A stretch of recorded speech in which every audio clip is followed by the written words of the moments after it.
আপনি যে বিষয়টিতেই সফল হতে চান সেই বিষয়টিতে আপনাকে কয়েকটি কৌশল রপ্ত করতে হবে। ধরুন আপনার প্রচণ্ড ধনী হওয়ার ইচ্ছা, তাহলে আপনাকে সঞ্চয়ের কৌশল জানতে হবে, আপনাকে খরচ করার কৌশল জানতে হবে। মনে রাখবেন, একই ব্যবসা করে কেউ ধনী হয়ে যাচ্ছে, আবার একই ব্যবসা করে কেউ ফতুর হয়ে যাচ্ছে। একই ব্যবসা করে কারো ব্যবসা প্রতিষ্ঠান বন্ধ হয়ে যাচ্ছে, আবার একই ব্যবসা শুধুমাত্র কৌশলগত কারণে তার ব্যবসাটি ব্র্যান্ড হয়ে যাচ্ছে। যদি আপনি একটি সুন্দর স্বাস্থ্য পেতে চান, তাহলে কি করতে হবে? আপনাকে সেই স্বাস্থ্যের দিকগুলো বিবেচনা করে যে কৌশলগুলো আছে সেগুলো রপ্ত করতে হবে। যেমন আপনাকে প্রতিদিনের রুটিন মতো চলতে হবে, সকালবেলা ঘুম থেকে উঠতে হবে, দ্রুত ঘুমাতে হবে, খুব সুষম খাদ্য গ্রহণ করতে হবে, সচেতনভাবে কথা বলতে হবে, তারপর শরীরে ক্ষতি হয় এমন কোনো কাজ করা যাবে না। এই কৌশলগুলো আপনাকে অবলম্বন করতে হবে। যদি আপনি একটি চাকরিতে ভালো কিছু করতে চান, যে আমি এই চাকরি করে সফলতা অর্জন করব, চাকরি করে আমি আত্মসম্মান তৈরি করব, এই চাকরিতে আমি সাকসেস হব, এরকম যদি আপনার মনে হয়, তাহলে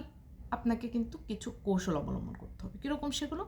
যেমন চাকরি যেটা আপনি করছেন বা যে ডিপার্টমেন্টে আপনি আছেন, সেই ডিপার্টমেন্টের দক্ষতা আপনাকে আরও বেশি অর্জন করতে হবে। চাকরির ক্ষেত্রে অনেক রকমের মন মানসিকতার মানুষ থাকবে। কার সাথে কোন আচরণটি করলে আপনি সফল হবেন সেই কৌশলটি আপনাকে জানতে হবে। একটু খেয়াল করলে দেখবেন, কারোর সাথে ধমকের সুরে কথা বললে কাজ হয়, আবার খেয়াল করে দেখবেন কারোর সাথে খুব কোমল আচরণ করলে কাজ হচ্ছে। আপনার সন্তানকে যদি আপনি সফল হিসেবে দেখতে চান বা ওই ক্ষেত্রে যদি আপনি সফল হতে চান, তাহলেও কিন্তু আপনার সন্তান মানুষ করার ব্যাপারে খুব ছোট থেকে কিছু কৌশল আপনাকে অবলম্বন করতে হবে। আপনার সন্তানকে শেখাতে হবে সময়ের, আপনার সন্তানকে পড়াশোনার ব্যাপারে প্রচণ্ড রকমের সাহায্য করতে হবে। আপনার সন্তান কিভাবে আগালে তার ভবিষ্যৎ ভালো হবে সেটিও কিন্তু আপনাকে দেখিয়ে দিতে হবে। আপনার সন্তান যত ভালোভাবে এগিয়ে যাবে, আপনার সফলতা তত বেশি। যে 3 থেকে 4টি উদাহরণ দিয়েছি, আপনি যদি একটু চিন্তা করেন আপনি আসলে কোন ক্ষেত্রে সফল হতে চান, তাহলে সেই ক্ষেত্রের কয়েকটি কৌশল অবলম্বন করলে আপনি সফল হয়ে যাবেন ইনশাআল্লাহ।